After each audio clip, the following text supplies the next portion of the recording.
March 17, 1943.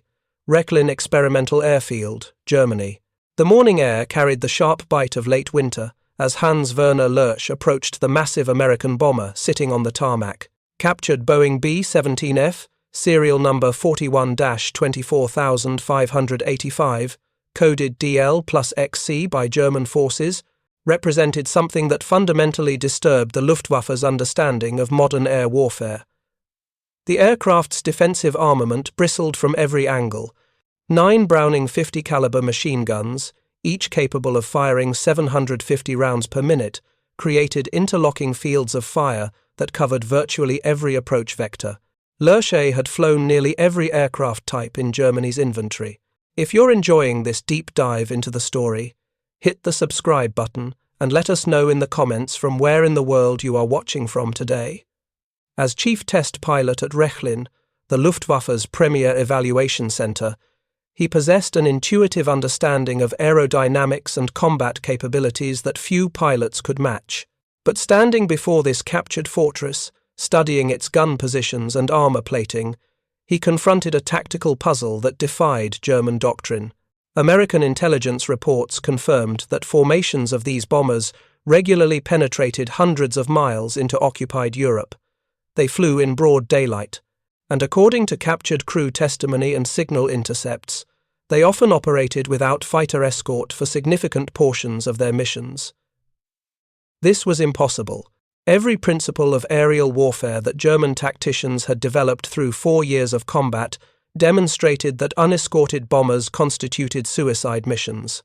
The RAF had learned this lesson bloodily in 1940, suffering catastrophic losses during daylight raids until abandoning the tactic entirely.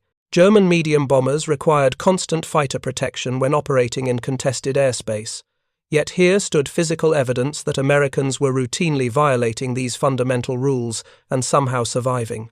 Lerche climbed into the B-17's cockpit, his orders clear: evaluate this aircraft's combat capabilities, determine its vulnerabilities, understand how it operates.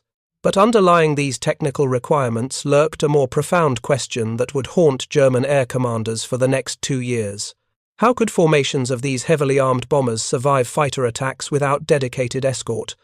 Were American claims of self-defending bomber formations legitimate? Or had German intelligence fundamentally misunderstood American operational doctrine? The answers Lerche and his fellow engineers would discover through months of testing would prove more complex and troubling than anyone at Rechlin anticipated. They would reveal a conflict between American pre-war theory and brutal wartime reality. They would demonstrate industrial capabilities that German factories could never match, and they would ultimately expose the fundamental flaw in the very doctrine that had led Americans to believe their bombers could survive without fighter protection, a doctrine that would cost thousands of American lives before being abandoned.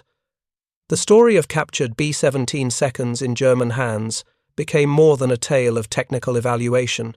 It evolved into a case study of doctrinal assumptions colliding with material evidence, of engineers and pilots recognizing truths that their enemies had yet to accept, and of industrial warfare's inexorable mathematics overwhelming tactical brilliance. The path to this moment began 3 months earlier, on December 12, 1942. Lieutenant Paul Flickinger piloted B-17F serial number 41-24585 during a bombing run against the Rouen-Sotteville railroad marshalling yards in occupied France. His aircraft, part of the 361st Bombardment Squadron, 303rd Bombardment Group stationed at Royal Air Force Molesworth in Huntingdonshire, England, carried the unofficial name Wulf Hound painted on its nose by American ground crews. The aircraft was barely 2 months old. The 303rd Bomb Group, known as Hell's Angels, had received its baptism of fire almost a month earlier on November 18th. The unit still lacked extensive combat experience, its crews learning the brutal realities of daylight bombing through direct exposure to German defences. On this December morning, the group furnished 20 B-17 seconds for a mission targeting Luftwaffe servicing facilities approximately 60 miles east of Paris. The mission appeared routine during assembly and initial flight. The bomber stream formed over England, aircraft taking positions in the defensive combat box formation that American tacticians believed would provide mutual protection through concentrated firepower. As the formation crossed the English Channel and penetrated French airspace, crews scanned the skies for the German fighters they knew would come. They didn't wait long. Messerschmitt Bf-109S and Focke-Wulf Hoff W-190S from multiple Luftwaffe units attacked the American formation with aggressive persistence. German pilots had refined their tactics through 3 years of combat. They understood that breaking up tight defensive formations offered their best chance of success. Concentrated attacks forced individual bombers to fall behind, isolating them from the protective fire of their formation mates. Machine gun and cannon fire tore through Wulf Hound's fuselage and wings. One Wright R-1000, 820 Cyclone radial engine sputtered and died, its propeller windmilling uselessly in the slipstream. Another engine began losing power, smoke trailing from damaged cylinders as oil pressure dropped. The aircraft shuddered under the impacts, and Flickinger felt control response degrading as hydraulic systems sustained damage. He faced an impossible choice as his crippled bomber fell behind the protective formation. The other B-17 seconds continued toward England, unable to slow down without making the entire group vulnerable to swarming German fighters. Individual bombers caught alone attracted concentrated attacks. Damaged aircraft became primary targets, German pilots recognizing wounded prey when they saw it. Attempting to reach England across the Channel meant certain death. Wulf Hound couldn't maintain altitude on 2 failing engines while under continuous fighter attack. The Channel crossing required sustained power that the damaged aircraft simply couldn't provide. Heading for neutral Switzerland or Sweden involved hundreds of miles over hostile territory, with pursuing fighters that would follow until the bomber either crashed or was shot down. The only option offering his crew any chance of survival was immediate surrender.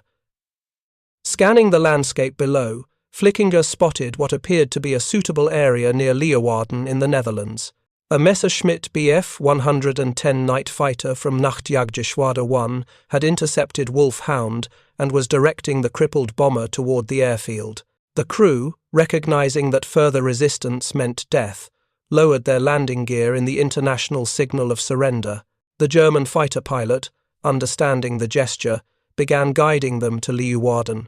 With remarkable skill considering his aircraft's battle damage, Flickinger brought the massive bomber down for an emergency landing at the German-controlled airfield. The B-17 touched down hard but intact, its landing gear absorbing the impact as Flickinger fought to control the wounded aircraft. It rolled to a stop on the taxiway. The 10-man crew emerged with hands raised, expecting imprisonment but grateful to have survived. What they didn't anticipate was how valuable their intact aircraft would become to Luftwaffe intelligence. Within hours, German recovery specialists swarmed over the captured fortress.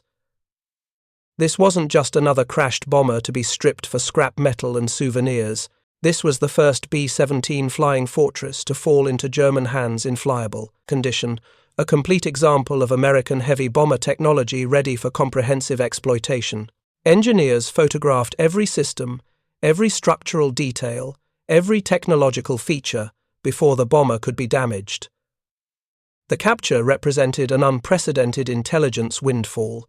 Most downed Allied aircraft arrived in pieces, their secrets buried in twisted metal and shattered components. But Wulf Hound sat nearly intact on a Netherlands airfield, a functioning example of American industrial and military capability delivered directly into German hands. Luftwaffe ground crews immediately began assessing the damage and planning repairs. The aircraft had sustained significant battle damage. Fuselage panels bore holes from 20mm cannon fire. Engine mounts showed stress fractures. Hydraulic lines had been severed, but the overall structure remained sound. The airframe could be repaired. The engines could be replaced or rebuilt. This bomber could fly again, this time wearing German markings. 2 days later, on December 14th, German mechanics completed temporary repairs sufficient to make Wulf Hound airworthy for a ferry flight. If you find this story engaging, please take a moment to subscribe and enable notifications. It helps us continue producing in-depth content like this.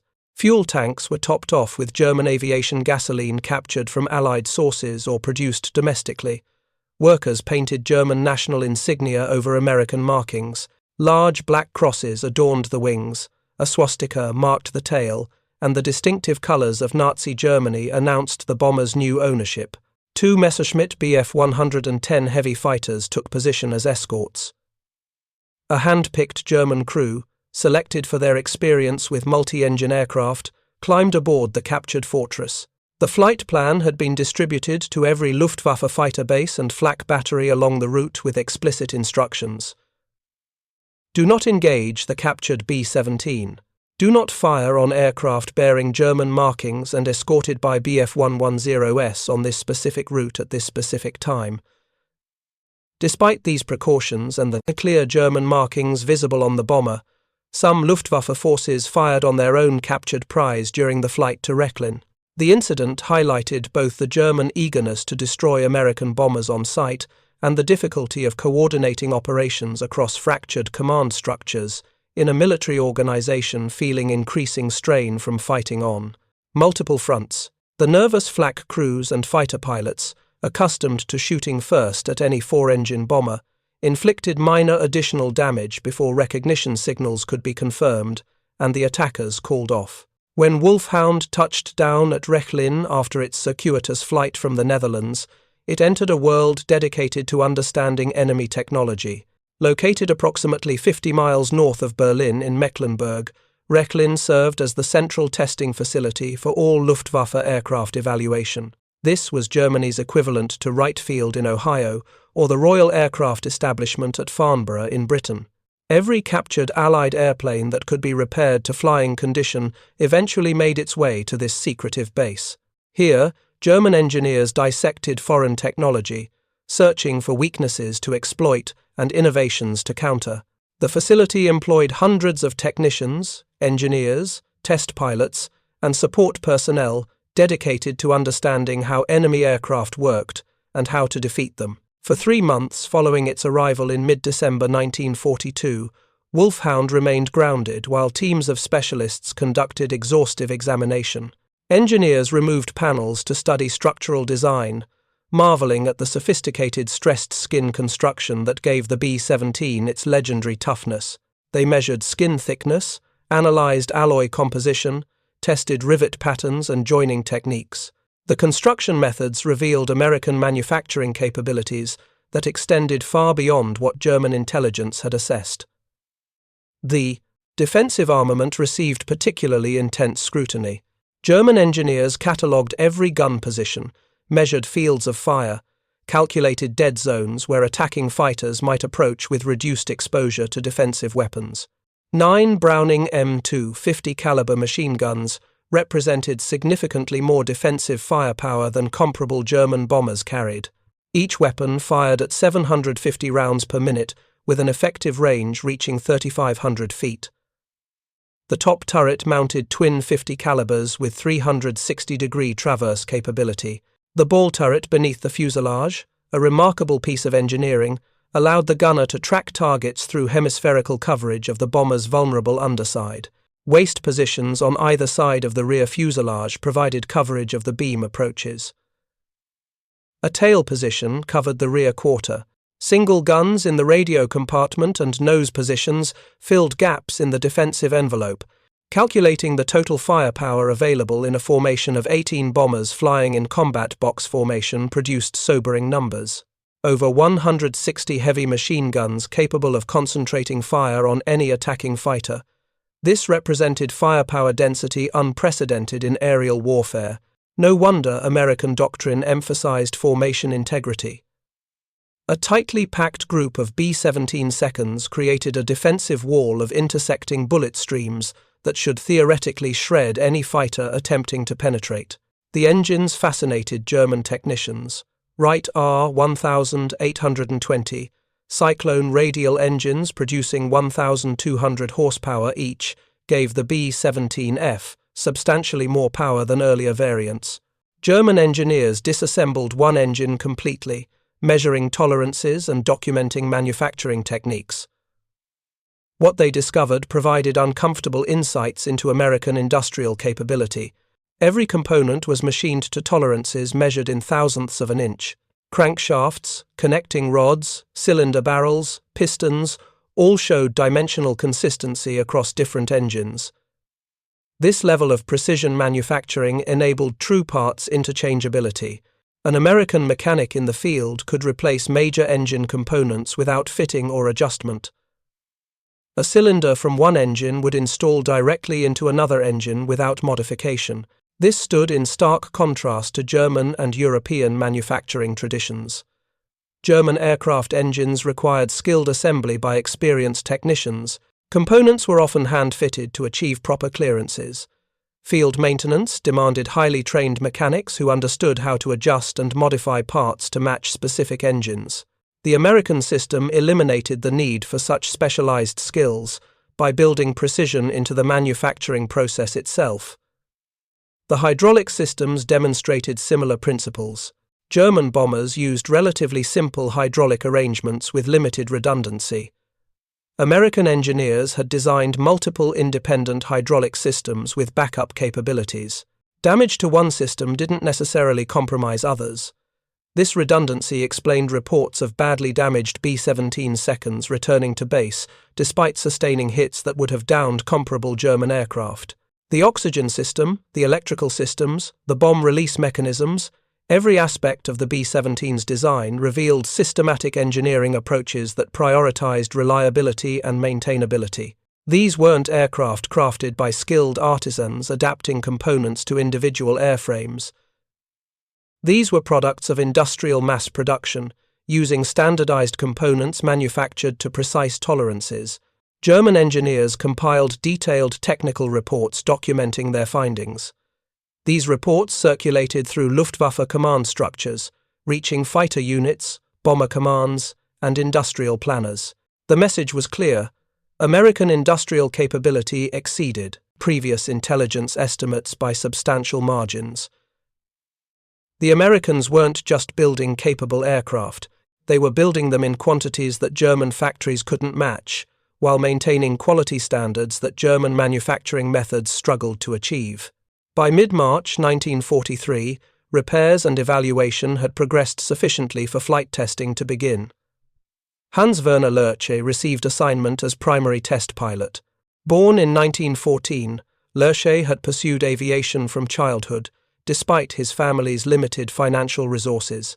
His father died in 1919, leaving his mother to support 4 children on a librarian's salary and a war widow's pension that inflation had largely eroded. But Hitler's rise to power had made aviation training more accessible. By the time war began, Lerche possessed both pilot certification and engineering knowledge.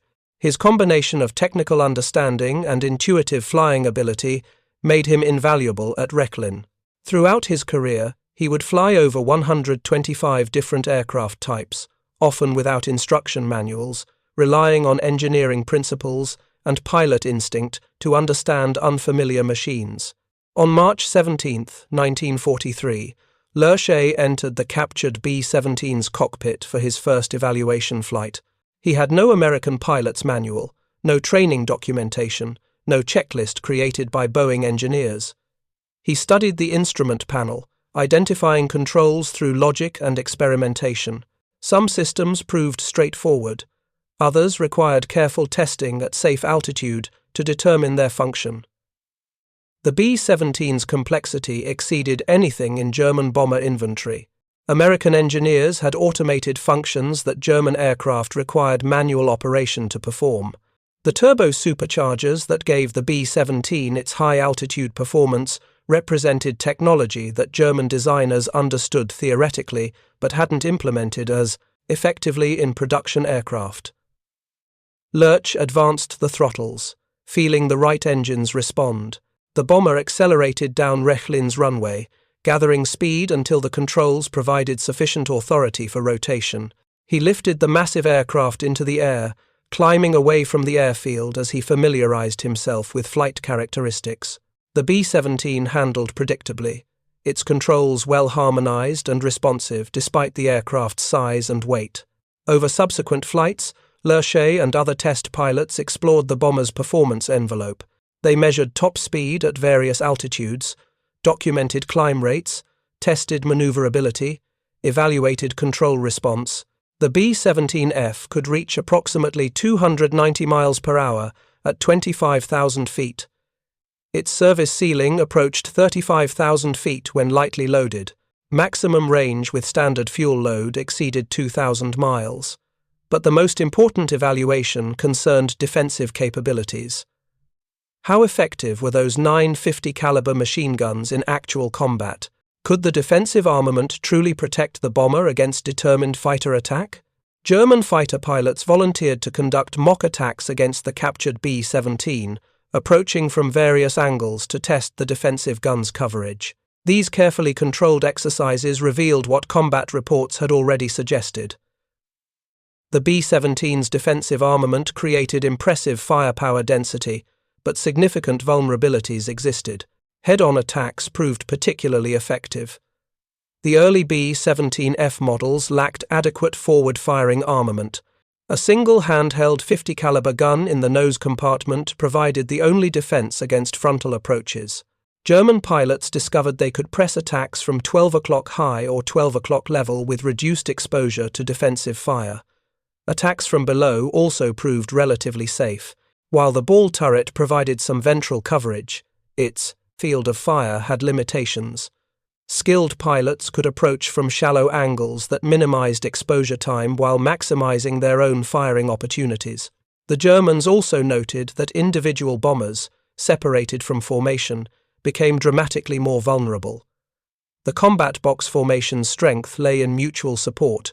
Multiple bombers could bring overlapping fields of fire to bear on any attacking fighter, but a single B-17 flying alone possessed significant blind spots that German fighters could exploit. Oberst Hannes Trautloft, an experienced fighter commander, studied the evaluation reports with particular interest. He had been advocating for tactical changes to counter American bombing raids more effectively. The captured B-17 provided concrete data to support his recommendations. Concentrate attacks on formations from head-on approaches. Use heavy-caliber weapons that could destroy bombers quickly, minimizing exposure time to defensive fire. Target individual aircraft that fell behind or became separated from their formations. German fighter units began implementing these tactics. Messerschmitt Bf-109S and Focke-Wulf FW-190S received armament upgrades, adding 20mm and 30mm cannons with greater destructive power than rifle-caliber machine guns. Luftwaffe studies had determined that destroying a B-17 from head-on attack required only 4 or 5 20mm hits. The challenge was achieving those hits while closing at combined speeds exceeding 500 miles per hour. Some units experimented with air-to-air rockets, launched from beyond the effective range of the bomber's defensive guns. The 21-centimeter rockets carried enough explosive power to destroy a B-17 with a direct hit or damage it severely with a near miss. Though accuracy proved problematic, the weapons allowed German fighters to attack bomber formations without penetrating their defensive fire. Wulf Hound, meanwhile, continued serving German intelligence purposes. After completing initial evaluations at Rechlin, the captured bomber toured various Luftwaffe fighter bases throughout Germany and occupied France. Fighter pilots examined the aircraft, sitting in the various gun positions, studying sightlines, and understanding what American gunners could and couldn't see. At Laers Airfield on June 12, 1943, Wulf Hound appeared in an exhibition of captured Allied aircraft. The display included examples of other types German forces had captured: a consolidated B-24 Liberator, Republic P-47 Thunderbolt, North American P-51 Mustang, Lockheed P-38 Lightning, Avro Lancaster, de Havilland Mosquito, Hawker Typhoon, and various Spitfire variants stood alongside the captured fortress. Luftwaffe personnel circulated among the aircraft, examining enemy technology firsthand. The exhibition served multiple purposes beyond pilot familiarization. German propaganda filmed the display, using captured Allied aircraft to demonstrate Luftwaffe combat effectiveness. The message to German civilians emphasized that their air force could capture enemy aircraft intact, implying battlefield superiority. The reality proved more nuanced. Yes, German forces had captured these aircraft. But the circumstances of capture often involved mechanical failure, navigation errors, or battle damage, rather than clean aerial victories. In September 1943, Wulf Hound transferred to Kampfgeschwader 200, the Luftwaffe's Special Operations Unit. This secretive organization operated captured Allied aircraft for clandestine missions. Flying aircraft with enemy markings allowed German crews to penetrate Allied airspace with reduced risk of immediate identification. The bombers could approach Allied formations, radioing false information or gathering intelligence before German fighters attacked. KG-200 also used captured aircraft for long-range reconnaissance missions, agent insertion behind enemy lines, and supply drops to German forces operating in partisan-controlled territory. The unit's operations remained highly classified. Many ground personnel remained unaware of the unit's actual mission or the nature of its activities.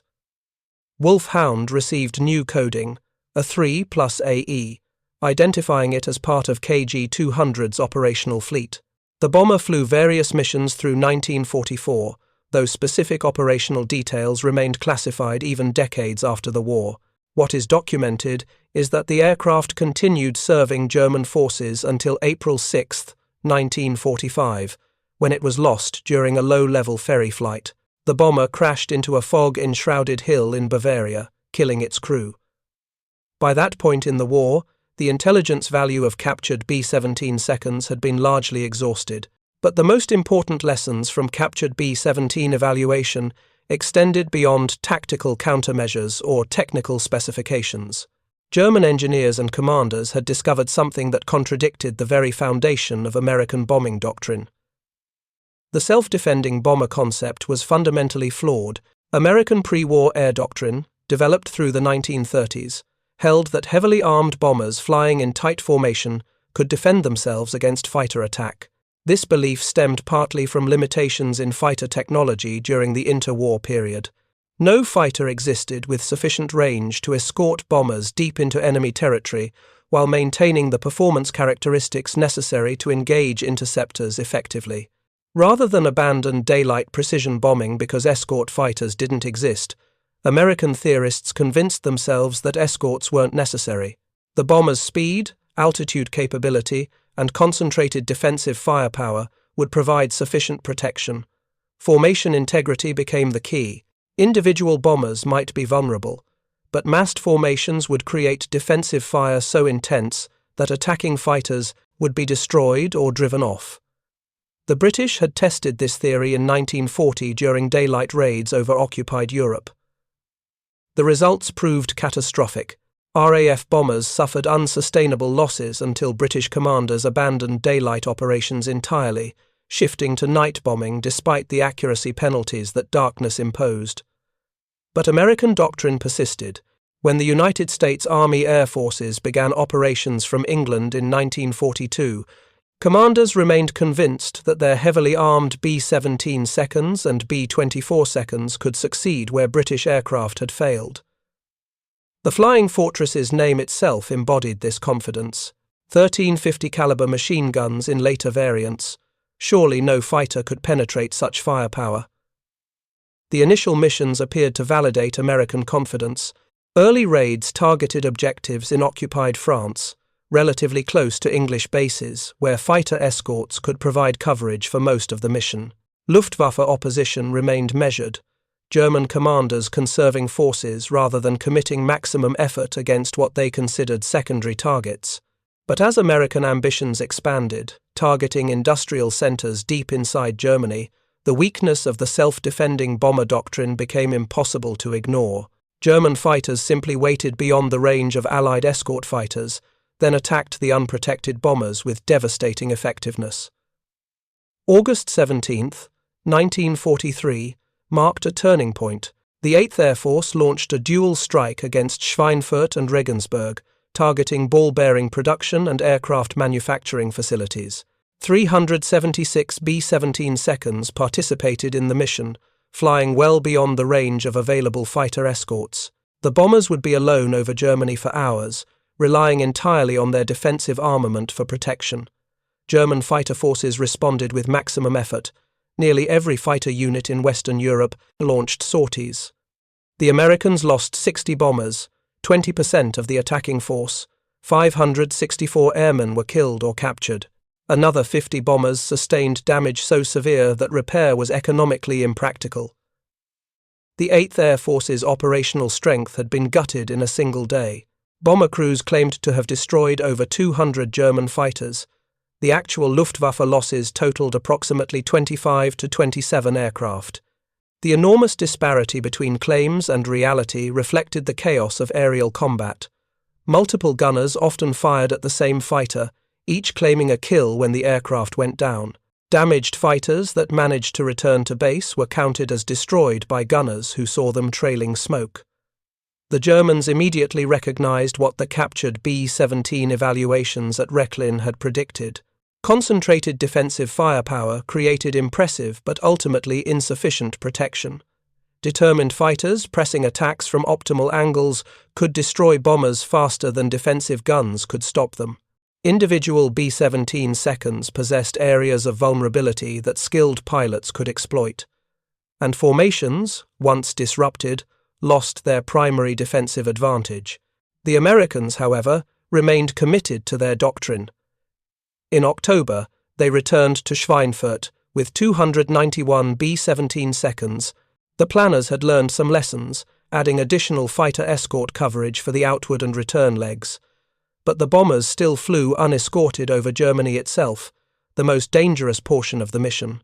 The results proved even worse than August. 60 B-17 seconds were shot down, another 17 damaged beyond repair. 650 men were lost, 22% of the bomber crews. The mission became known as Black Thursday. The 8th Air Force had demonstrated that it could not sustain such loss rates. Statistically, bomber crews would not survive their required 25 mission combat tours if every mission resulted in 20% casualties. Deep penetration raids into Germany were suspended. For 5 months, the 8th Air Force restricted operations to targets within range of fighter escorts. The heavily armed flying fortresses, with their 13 machine guns and combat box formations, had proven incapable of defending themselves against determined opposition. The doctrine had failed, purchased with the lives of thousands of American airmen. German commanders studying intelligence from captured crews and analyzing battle results understood what many Americans had yet to accept. The self-defending bomber was a myth. No amount of defensive armament could compensate for the absence of fighter escort when operating deep in enemy territory. The mathematics were inexorable. A fighter attacking from optimal angles needed only seconds of firing time to destroy a bomber. The bomber needed sustained, accurate fire to destroy a fighter. In that equation, the fighter held every advantage.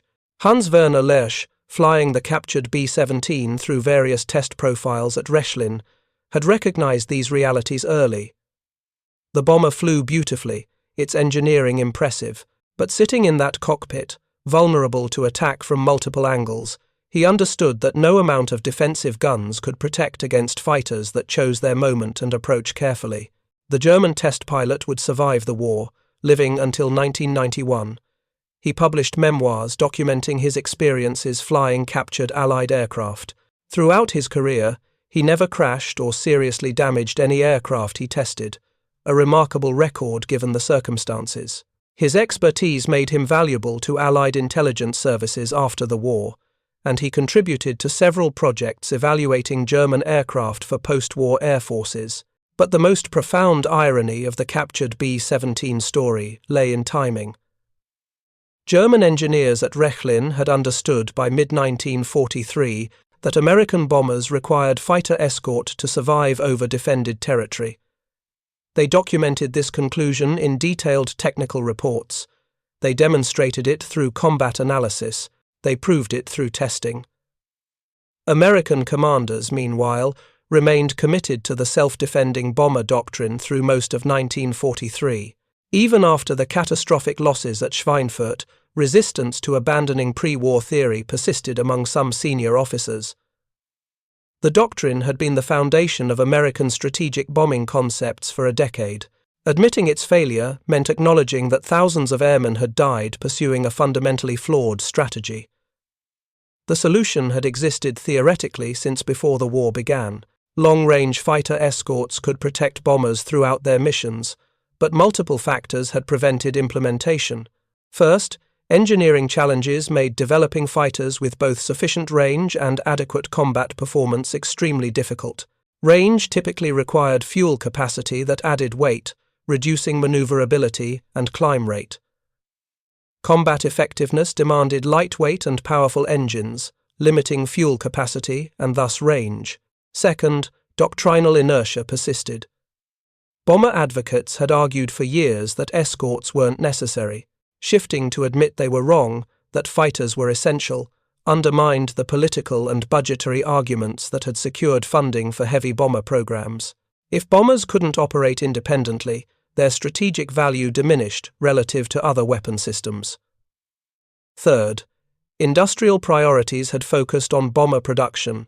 Fighter aircraft, particularly long-range variants, received lower manufacturing priority until combat losses demonstrated their necessity. The P-47 Thunderbolt and P-38 Lightning, while capable aircraft, lacked sufficient range to escort bombers deep into Germany during 1943.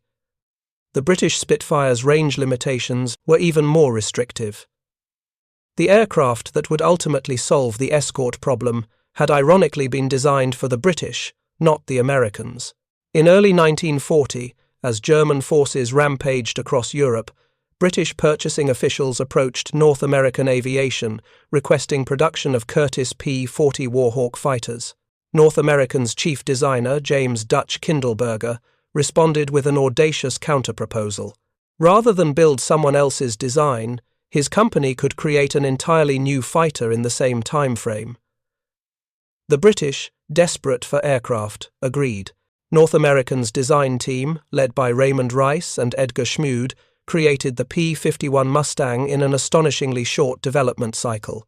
The first prototype flew in October 1940, just 117 days after design work began. The British received their first production Mustangs in November 1941, but the early Mustangs, powered by Allison V1000 710 engines, disappointed at high altitude. The aircraft's aerodynamic design was exceptional, drag remarkably low, range impressive, but above 15,000 feet, performance degraded significantly. The Allison engine lacked the high-altitude capability necessary for bomber escort missions over Europe, where combat typically occurred between 20,000 and 30,000 feet. The breakthrough came when British test pilots experimented with installing Rolls-Royce Merlin engines in captured Mustang airframes.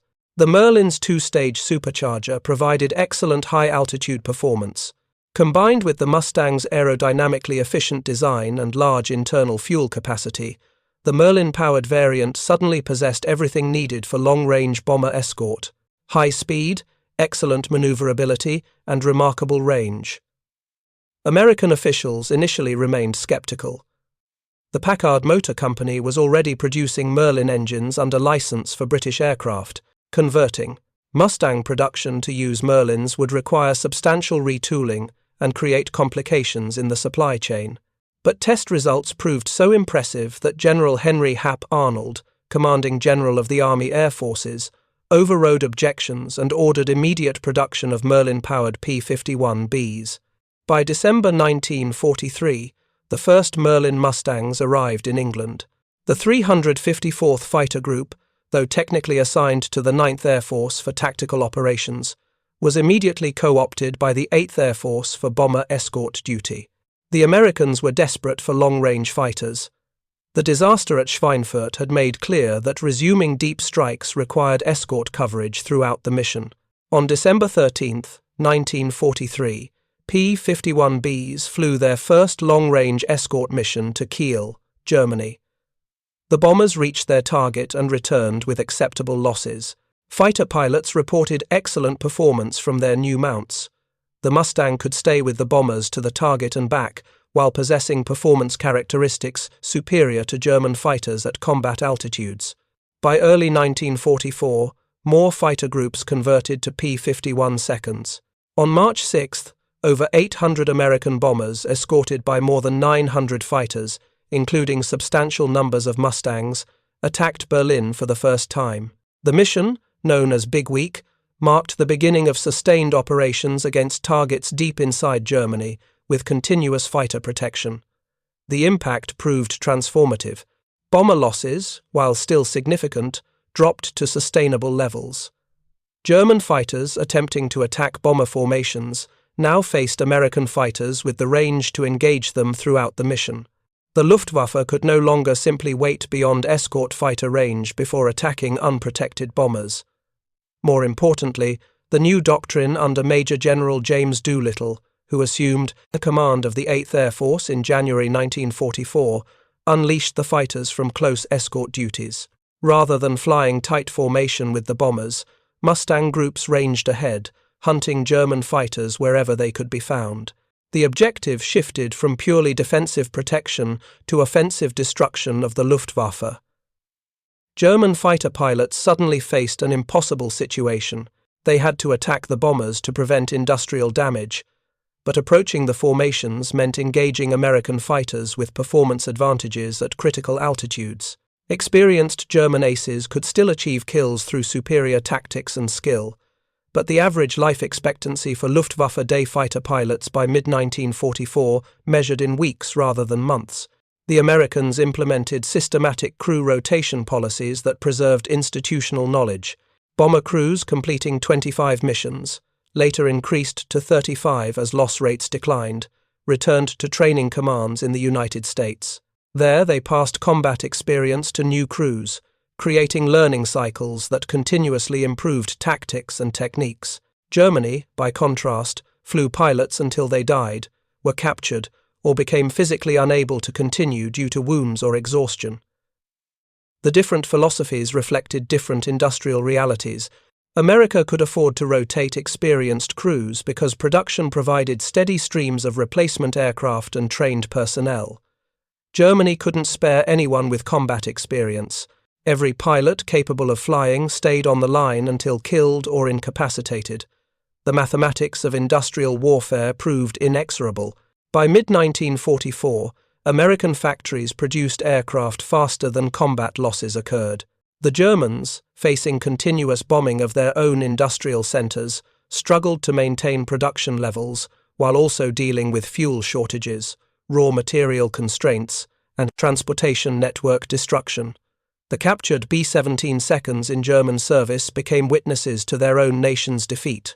Wulf Hound and other flying fortresses operated by KG-200 flew their missions through 1944 and into early 1945.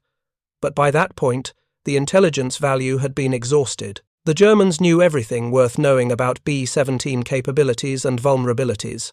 They had developed effective tactics to attack the bombers when conditions allowed. Yet, this knowledge proved strategically irrelevant. Understanding the enemy's advantages doesn't eliminate them. Recognizing weaknesses doesn't create countermeasures when resources don't exist. The fundamental problem wasn't tactical or technical. It was industrial and strategic. Germany couldn't match American production capacity, regardless of how effectively Luftwaffe pilots exploited B-17 vulnerabilities. Other captured B-17 seconds met various fates as the war drew to conclusion. Some fell victim to Allied bombing raids on German airfields. Others crashed due to maintenance issues as spare parts became impossible to obtain. A few continued flying until the final weeks, but their operational significance had vanished. The Luftwaffe knew the Flying Fortress intimately by 1945. That knowledge couldn't reverse strategic realities. The lessons captured B-17 seconds taught proved more valuable than immediate tactical applications. German engineers studying American manufacturing methods recognized principles that would transform post-war industry. The precision tooling, standardized components, and systematic quality control that American factories employed represented manufacturing philosophy fundamentally different from traditional European approaches. Japanese engineers examining captured B-17 seconds in the Pacific Theater reached similar conclusions. They documented American production methods in detail, recognizing that matching Allied industrial capability required not just copying designs but implementing manufacturing systems. In the decades following the war, both German and Japanese industries underwent transformations, informed partly by lessons learned examining American aircraft. Companies like Toyota developed production systems that refined and improved upon American mass manufacturing techniques. The just-in-time manufacturing philosophy combined Japanese attention to detail with systematic efficiency principles observed in American wartime production. By the 1970s and 80s, Japanese manufacturers had become global leaders, often surpassing American companies that had originally demonstrated these methods. The irony wasn't lost on those who remembered. American engineers in the 1980s toured Japanese factories to learn efficiency techniques that had evolved from principles Japanese engineers observed while examining captured American aircraft during World War II. The student had become the teacher, 4 decades later, in a very different context. The story of German engineers and pilots testing captured B-17 seconds ultimately became a case study in the relationship between doctrine, technology, and industrial reality. The self-defending bomber doctrine rested on assumptions that combat experience disproved. Heavily armed bombers flying in formation possessed impressive defensive capabilities, but not sufficient to survive sustained attack by determined fighters operating over their own territory without any escort protection. German engineers recognized this reality through systematic evaluation of captured aircraft. They tested the B-17's defensive armament, identified vulnerabilities, developed countermeasures, and documented their findings. They understood by mid-1943 what American commanders would not fully accept until after catastrophic losses forced doctrinal change. Yet the Germans faced their own doctrinal rigidities and industrial limitations. Understanding American advantages didn't create German solutions. Recognizing that B-17 seconds required fighter escort didn't help the Luftwaffe when American P-51 seconds appeared in numbers sufficient to provide that escort throughout missions deep into Germany. Superior tactics and individual skill couldn't compensate for systematic numerical inferiority and industrial disadvantage. The Boeing B-17 Flying Fortress dropped 640,000 tons of bombs during World War II. Nearly 5,000 were lost to all causes, including combat, accidents, and weather. But American factories kept building them faster than losses accumulated. By war's end, production capacity existed to replace all combat losses within 6 months, demonstrating the ultimate futility of trying to win an attrition war against American industrial capability. Hans-Werner Lerche's evaluation flights in captured B-17 seconds during 1943 and 1944 provided German intelligence with comprehensive data about American bomber capabilities. He documented performance characteristics, identified vulnerabilities, and contributed to tactical development. His reports circulated through Luftwaffe command structures, informing combat units and industrial planners. But perhaps the most important insight from those flights involved recognizing what the aircraft represented beyond its technical specifications. The B-17 embodied industrial philosophy made tangible in aluminum and steel, standardized manufacturing, precision tooling, systematic quality control, design for maintainability. These principles extended beyond individual aircraft to entire production systems.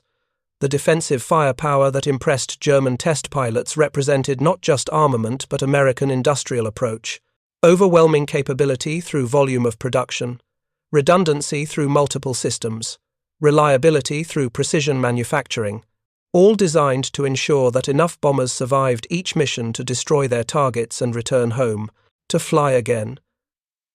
This philosophy worked despite heavy costs, despite losing nearly 5,000 B-17 seconds during the war, despite casualty rates exceeding 20% in some units during 1943, despite German fighter opposition that shot down hundreds of fortresses in determined resistance. The strategic bombing campaign succeeded in its objectives not because the self-defending bomber doctrine was correct, But because industrial capacity eventually provided the fighter escorts that doctrine had claimed weren't necessary. The captured B-17 seconds are gone now, destroyed more than 70 years ago, but the lessons they taught extend beyond tactical countermeasures or technical specifications. They demonstrated that doctrinal assumptions must yield to combat reality. They revealed that understanding enemy capabilities differs fundamentally from matching those capabilities. They proved that industrial warfare ultimately belongs not to those with the best individual weapons or most skilled warriors, but to those with superior production systems and sustainable resource base.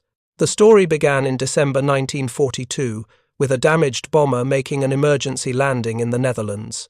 It evolved through months of evaluation at Rechlin, where German engineers and test pilots like Hans-Werner Lerche systematically documented American technological and industrial capabilities.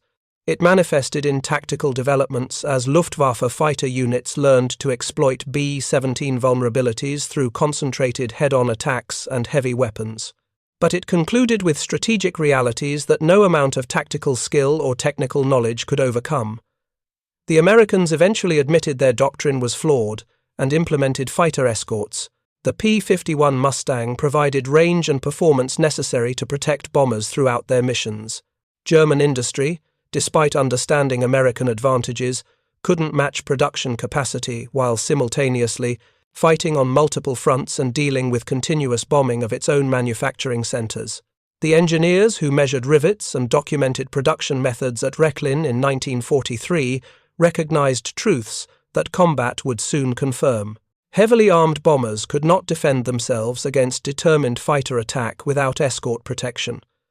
American industrial capability exceeded German estimates by substantial margins. Victory in industrial warfare required not just superior individual weapons, but superior production systems capable of replacing losses faster than they accumulated.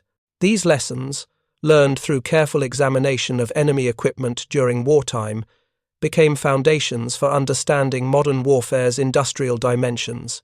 The captured B-17 seconds taught German engineers that defeating American air power required matching not just aircraft capabilities, but the industrial systems that produced those aircraft in overwhelming numbers. That proved impossible for Germany in World War II. But the recognition of these principles influenced post-war industrial development worldwide. Manufacturing efficiency, systematic quality control, precision tooling, parts standardization, all the characteristics German engineers observed in captured B-17 seconds became standard practice in modern industry. The bomber's legacy extended beyond the missions it flew or the bombs it dropped. It served as teacher to its enemies, and they learned lessons that transformed manufacturing and warfare long after the guns fell silent. The self-defending bomber doctrine failed, but the industrial philosophy that created the B-17 succeeded in ways that extended far beyond aerial combat over 1940s Europe. Thank you for watching. For more detailed historical breakdowns, check out the other videos on your screen now, and don't forget to subscribe.